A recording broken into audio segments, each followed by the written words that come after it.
تو اس کا مطلب یہ ہوا کہ ہر نان مسلم، ہر ڈسبلیور جو اسلام کو نہیں مانتا وہ کافر نہیں ہے. ہم ہر کسی کو کافر کہہ دیتے ہیں اگر وہ شخص جس نے کبھی اسلام نہیں پڑھا، جس کو اسلام سے کبھی واسطہ نہیں پڑا، جو اس ریلیجن کو فالو کرا جس میں وہ پیدا ہوا، تو ہم اسے کافر نہیں کہہ سکتے.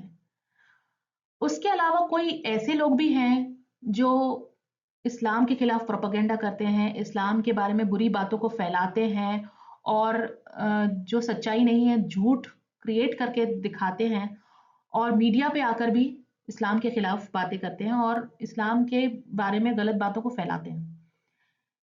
یہ لوگ بھی اصل میں انجان ہیں، اسلام کے بارے میں کچھ نہیں جانتے. یہ بھی ان کے کچھ فائدے ہیں اور کچھ مفادات ہیں جس کی وجہ سے یہ اس طرح کے کام کرتے ہیں.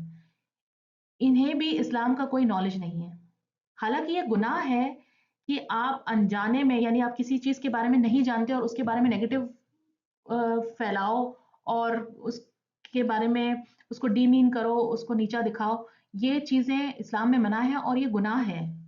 مگر آپ ان کو کافر نہیں کہہ سکتے کیونکہ یہ انجانے میں کر رہے ہیں، انہیں نہیں پتا کہ اسلام کیا ہے. بس ان کی کوئی فائدے ہیں یا یہ اپنے آپ کو اس طرح سے سمجھتے ہیں کہ میرے پیچھے اتنا بڑا بیک سپورٹ ہے، میں کچھ بھی بولوں، کچھ بھی کہوں، مجھے کوئی کچھ نہیں کر سکتا.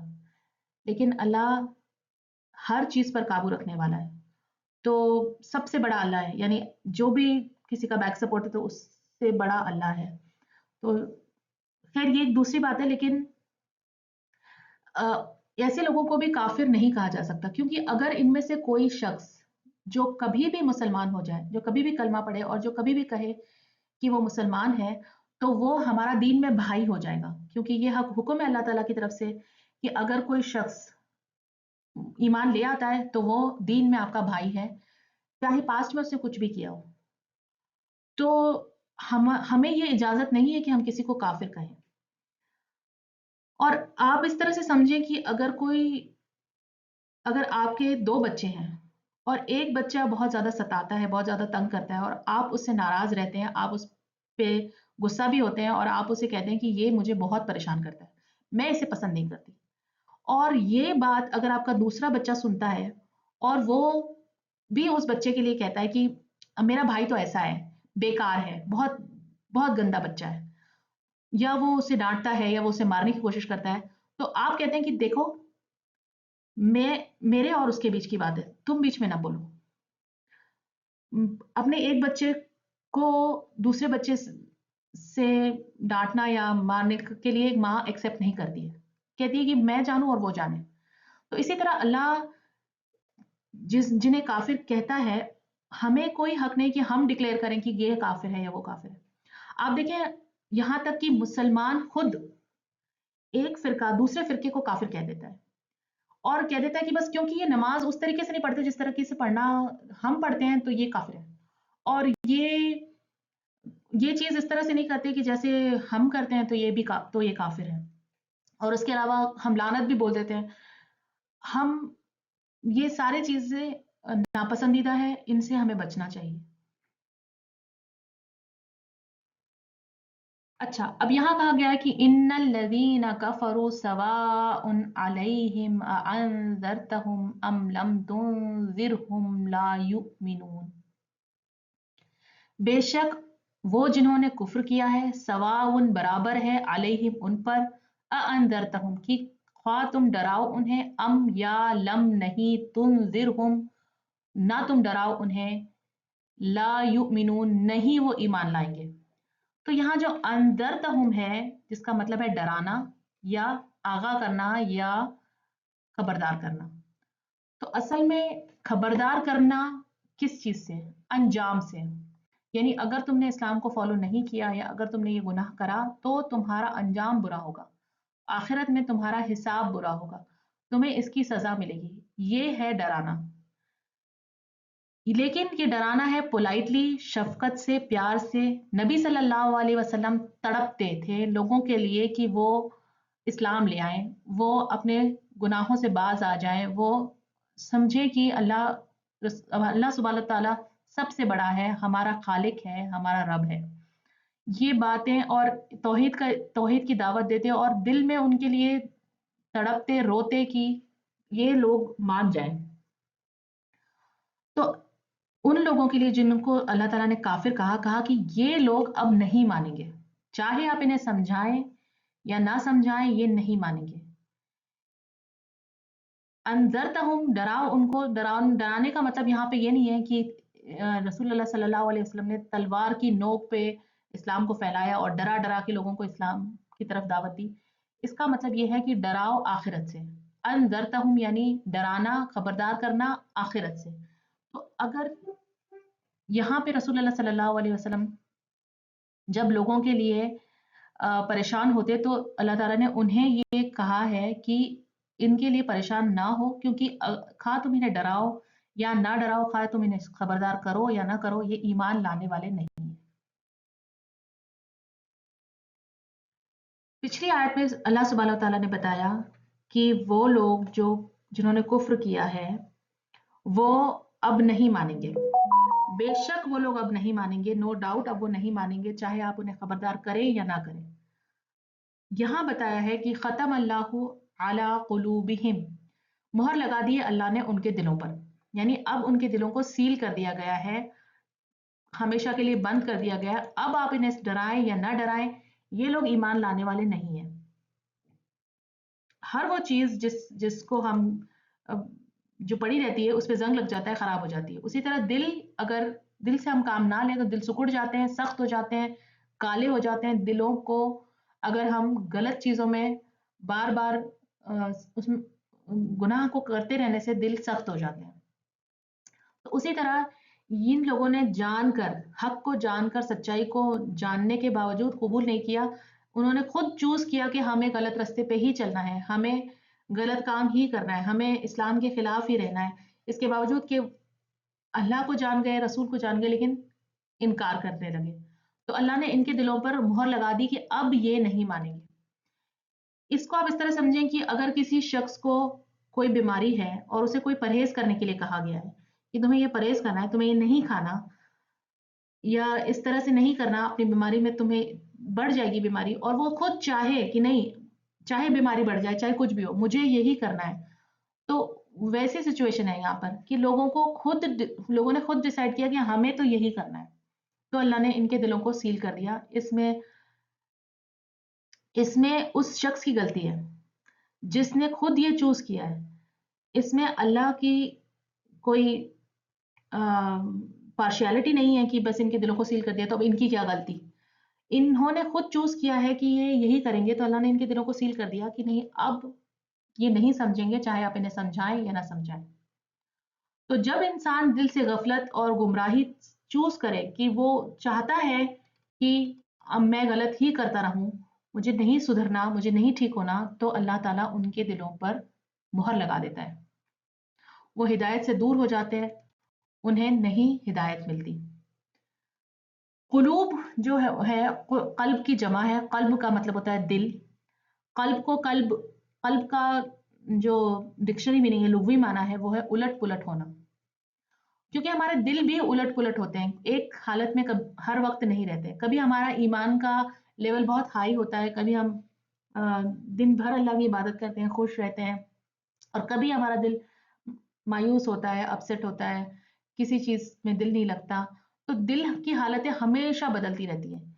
اسی لیے دل کو قلب کہتے ہیں، اور قلب کا پلورل ہے قلوب. تو ان کے دلوں پر مہر لگا دی. اس کے بعد آتا ہے کہ ان کے کانوں پر بھی مہر لگا دی ہے. وَعَلَىٰ سَمْعِهِمْ، اور ان کے کانوں پر بھی مہر لگا دی ہے. دل پر بھی اور کانوں پر بھی، یعنی اب یہ سننا بھی نہیں چاہتے.